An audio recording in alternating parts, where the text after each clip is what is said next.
When Germany was restructuring after reunification, some of what facilitated that restructuring was their ability to export to Southern Europe.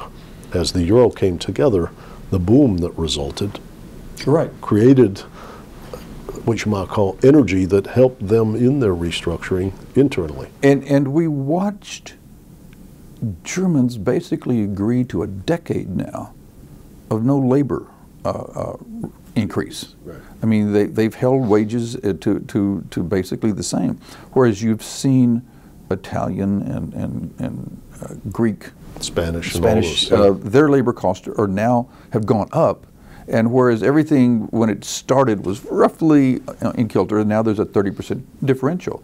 The Greeks are running something like a 7-8% trade deficit. You can't do that year after year after year without having some kind of consequence, and the consequence is going to be either the value of your labor has to fall, your productivity has to increase, and neither one of those are really easy to happen without having the ability to deal with the currency issue.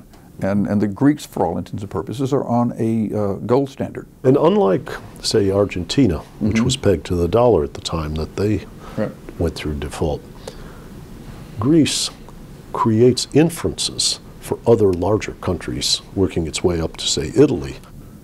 I think the real problem is not Italy. The real problem is Spain. Spain is much less competitive. Spain has much deeper deficits. Even though their debt to GDP, on paper is different, their total debt structure is worse, because what Rogoff and Reinhardt taught us, and from their surveys, and I think it goes back to their, to who was teaching them, it's total debt that matters, not just government debt. And the private debt in Spain is monstrous. The cajas are worse than essentially bankrupt. And when they get bailed out, it becomes public. Well, I mean, what are we watching today? And this is what I was writing about last week, was the unintended consequences.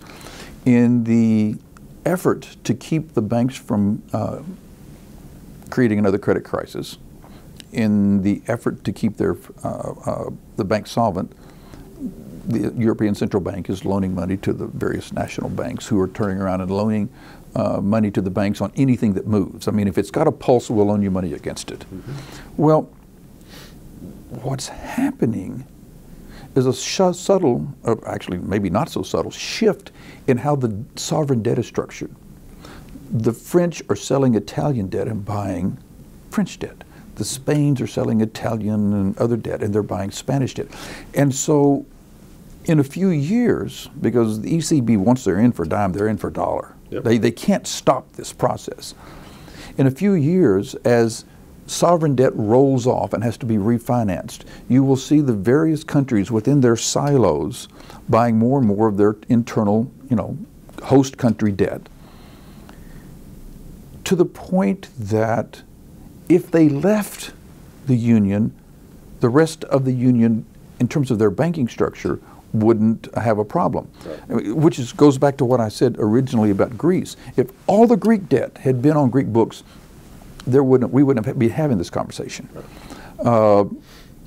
So I think what they're really doing is sowing the seeds of the potential for a breakup that will be easier to break up in the future than it would have been today. Today, if Italy stood up and said, we're going to default and write our debts down 20%.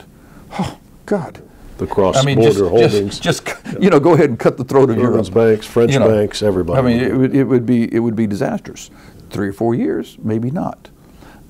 It would not surprise me to see the Italians finally get themselves into a primary surplus, which means that it's just the debt servicing cost is the problem.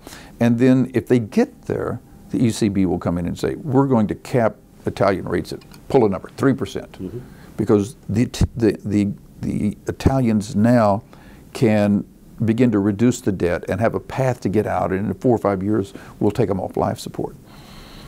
my problem is that when I look at it, I don't see how Spain gets there. What did the Spanish do?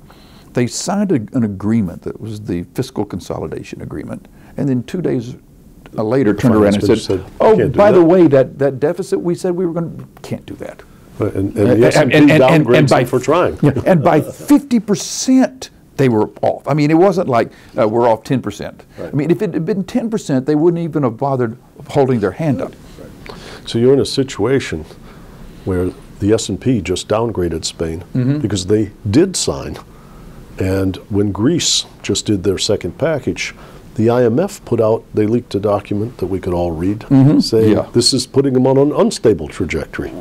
Well, I mean, the secret paper that was not so secret was the one from the ECB circulating why Greece couldn't repay their debts under any circumstances. If Greece was a corporation, and they brought me in to, be Chainsaw Al. Okay, let's make the hard decisions here. How are we going to make the corporation survive? I would declare a bank holiday,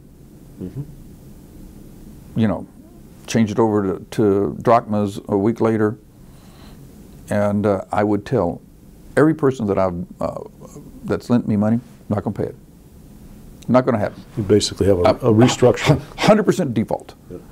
And there would be weeping and wailing and gnashing of teeth, and you start doing your government work in drachmas. You let the euros be there. You don't try to chase the euros out because that would drive things down. You just start transacting business in drachmas. The market will find a price for what a drachma should be. And the competitiveness would restore a bit. You're back in the market, albeit it's a market that's been forced on them, and you go along for 2 or 3 years, you get your things back in balance. I mean, Argentina, Bolivia, my God, look at the people that the markets give money to these days after, these are governments, it's short-term memory. So the Greeks will once again be able to get money. I mean, they've been in default for 150 out of the last 200 years, and people were giving them money. What were they expecting to happen? Yeah. From a Greek standpoint, I think they're better off choosing the disaster that will be leaving the euro as opposed to choosing the disaster that will be staying in the euro. I mean, it's not a matter of there's a good choice. They're so far beyond good choices. They only have disastrous choices. The lesser of evils. I mean, the lesser of really bad evils. These are big devils. Yeah. It's not this is not minor demons. We're dealing with the really ugly ones.